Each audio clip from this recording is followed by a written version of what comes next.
Hello student, pre board examination के day 42 में हम लोग पहुंच गए हैं। कुछ और इंपॉर्टेंट क्वेश्चन करेंगे हम लोग। इस सेक्शन में हम लोग ऑब्जेक्टिव क्वेश्चन को सॉल्व कर रहे थे। ठीक है, 5 मीटर ऊंची उद्ग मीनार के पाद से 20 मीटर दूर स्थित एक बिंदु पर मीनार की चोटी का उन्नयन कोण क्या है वो निकालना है। ठीक है, बोला 5 मीटर ऊंची उद्ग्रह मीनार है। ठीक है, तो हम लोग 5 मीटर ऊंची उद्ग्रह मीनार बना लेते हैं और बोला जा रहा है कि 5 मीटर दूरी से उन्नयन कोण जो बनेगा वो क्या होगा वो निकालना है। ठीक है, तो 5 मीटर दूरी से मतलब 5 मीटर ये वाला दूरी हो जाएगा, 5 मीटर इसका ऊंचाई हो गया। तो हम लोग देख रहे हैं ये पी है और ये बी है, यानी कि 10 का फॉर्मूला बन जाएगा।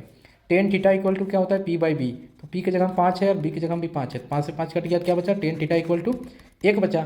तो हम लोग बोल सकते हैं कि टेन थीटा इक्वल टू 10 में 1 किसका आता है, 45 डिग्री का। 10 45 डिग्री का वैल्यू आता है, 10 से 10 कट जाएगा तो थीटा बराबर 45 डिग्री बचेगा। ठीक है, ये होगा आपका सही आंसर। तो ऑप्शन नंबर बी में ये आंसर दिया हुआ है। ठीक है, अगला क्वेश्चन है,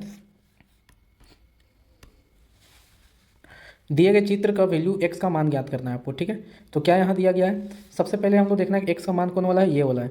अगर एक वृत्त है, ठीक है, और ये इसका क्या है, पॉइंट ऑफ कॉन्टैक्ट यहाँ पर बन रहा है। ठीक है, और ये सब अगर ध्यान से देखेंगे टेंजेंट है, ए भी क्या है, एक टेंजेंट है। टेंजेंट मतलब का स्पर्श रेखा, ये स्पर्श रेखा है। बी सी भी क्या है, एक स्पर्श रेखा है। और ए सी भी क्या है, एक स्पर्श रेखा है। और हम लोग ये भी पढ़े हैं कि बाह्य बिंदु से स्पर्श रेखा की जो लंबाई होती है बराबर होता है, यानी ये वाला और ये वाला बराबर होगा। ठीक है, तो यहाँ अगर 7 है तो यहाँ पे कितना हो जाएगा, 7 हो जाएगा। ठीक है, इसी तरीके से अगर यहाँ पर 5 है तो यहाँ भी कितना हो जाएगा, 5 हो जाएगा। ठीक है, तो ये दोनों वैल्यू मिल गया। और अगर ये पूरा 10 है और इसमें से इतना सा 7 है तो इधर जो बचा है कितना होगा, 3 होगा। तब तो 7 और 3 जोड़ेंगे तो 10 हो जाएगा। तो अगर इधर 3 है तो इधर भी कितना होगा, 3 होगा। तो इस प्रकार हम लोग देख रहे हैं यहाँ तक 3 मिल गया और यहाँ तक 5 सेंटीमीटर मिल गया, यानी दोनों को जोड़ देंगे तो क्या हो जाएगा, 8 सेंटीमीटर हो जाएगा एक्स का वैल्यू। ठीक है, अब हम लोग चेक, यदि एक बिंदु P से O केंद्र वाले किसी वृत्त पर PA और PB दो स्पर्श रेखाएं 80 डिग्री के कोण पर झुकी हो तो POA का मान ज्ञात करना है। सबसे पहले हम लोग वृत्त बना लेते हैं और यहाँ से हम लोग दो स्पर्श रेखाएं बना लेते हैं। ठीक है, और ये दोनों स्पर्श रेखाएं जो हैं, ये दोनों स्पर्श रेखाओं को ऐसे बना लेते हैं, 80 डिग्री के एंगल पे झुका हुआ है। ठीक है, तो हम लोग क्या निकालना है, हम लोग को निकालना है कि PA है एक स्पर्श रेखा, एक PB है।